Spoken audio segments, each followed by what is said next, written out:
Olá, meus queridos leitores do canal Milê! Bem-vindos a mais um vídeo do nosso canal. Eu sou a Miriam e hoje nós vamos aí falar um pouquinho sobre 1 Timóteo 3. Estamos no nosso grande desafio de leitura, um capítulo por dia, e hoje é o capítulo 3 de 1 Timóteo. Paulo escreveu essa carta aí para Timóteo para algumas orientações, né? Dar algumas orientações a ele. E nesse capítulo 3, gente, diferente do capítulo 2 de ontem, que a gente, né, eu tive que até pegar um livro auxiliar para explicar algumas coisas, né? A gente entender alguns pontos aí. Eu acredito, pelo menos assim, na minha visão, eu li o capítulo 3 e eu achei ele super explicativo. Na verdade, ele é autoexplicativo, ele é muito simples e objetivo.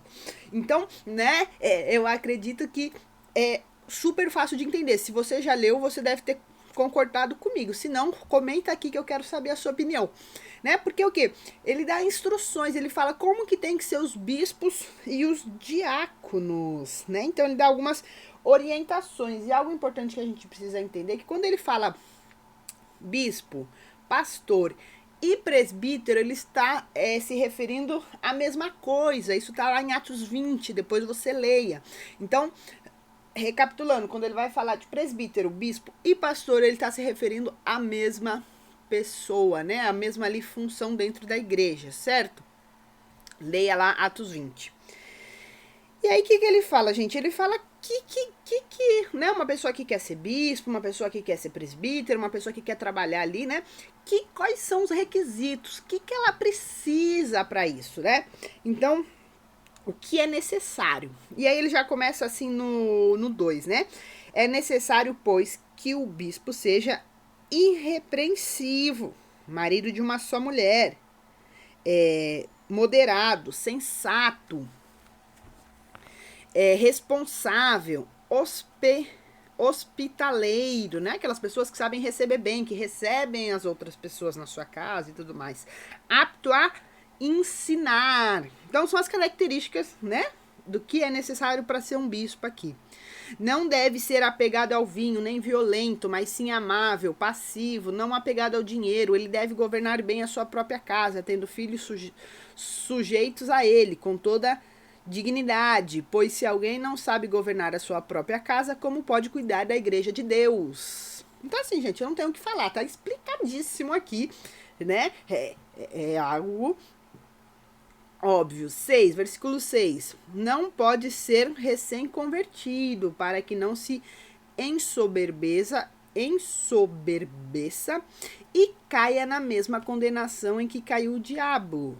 Também deve ser de boa reputação perante os de fora, para que não caia em descrédito nem na cilada do diabo. Então são coisas, né? Você tem que ter o quê? Um caráter aprovado, você tem que ter algumas características aí, né? Que eu concordo com essas características que o apóstolo Paulo está orientando aí a Timóteo. Olá, os diáconos. Igualmente, devem ser dignos, homens de palavra, não ser amigo de muito vinho, nem de lucros desonestos. Devem apegar-se ao ministério da fé com consciência limpa. Devem ser primeiramente experimentados. Depois, se não houver nada contra eles, que atuem como diáconos. Então, né, acho que esses experimentados aqui é testados, né, confrontados ali. Fala das mulheres também, gente, ó. As mulheres igualmente sejam dignas, não caluniosas, mas sóbrias e confiáveis em tudo. O diácono deve ser marido de uma só mulher, governar bem os seus filhos, a sua própria casa, os que servem bem alcançarão uma excelente posição e grande determinação na fé de Cristo Jesus.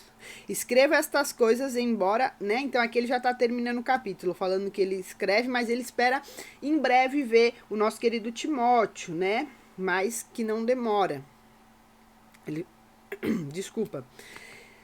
E aí ele fala assim, né? Para as pessoas se comportarem na igreja de Deus, no versículo 15, ó. Mas se eu demorar, saiba como as pessoas devem se comportar na casa de Deus. que é a igreja do Deus vivo, coluna do fundamento da verdade. Não há dúvidas que é grande o mistério da piedade. Deus foi manifesto em corpo, justificado no espírito, visto pelos anjos, pregado entre as nações, criado no mundo, recebido na glória. Esse foi o capítulo 3, gente. Né? Eu acho que não tem nem tantas explicações, né? Para alguém que quer ser um pastor, que quer ser um presbítero, ser um bispo, enfim, trabalhar ali na obra, ele tem que ter, no mínimo, né? Ele tem que, foi o que ele falou aqui, né? Ser marido de uma só mulher, ser sensato, responsável, hospitaleiro, ser apto a ensinar, porque o pastor é aquele que ensina, que orienta, né? Até muitas vezes ter paciência, né? Você, não é para você ser violento, não é para você, é para você o quê? Ser amável, pacífico, não ser apegado ao dinheiro, né? Deve governar bem a sua casa, né? Que a gente até, né, tem a historinha do pastor que em casa era uma coisa e na igreja era outra. Não sei se você já ouviram essa historinha, né? Às vezes os pastores contam. Os pastores contam por aí, né? Então, o pastor na igreja era uma bênção, glória a Deus, aleluia e tudo mais. Mas quando chegava em casa, era violento, enfim, era o oposto do que ele era na igreja, né?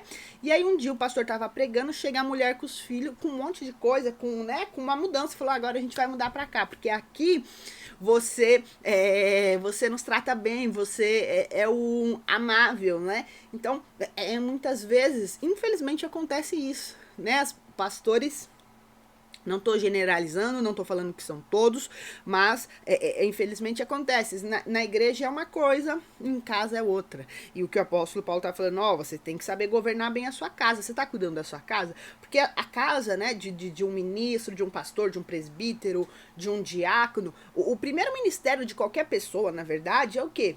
É a sua casa, né? Então muitas vezes as pessoas abrem mão da sua casa, abrem mão da sua família para cuidar dos outros.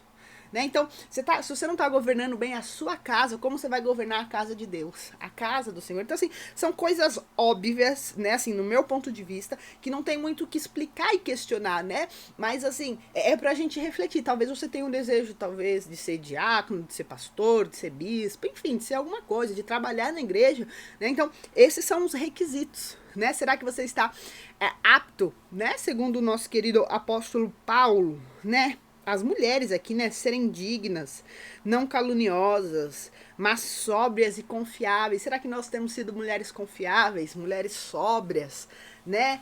Sabedoria, a gente pode lembrar aí de Provérbios 31, que fala sobre a mulher.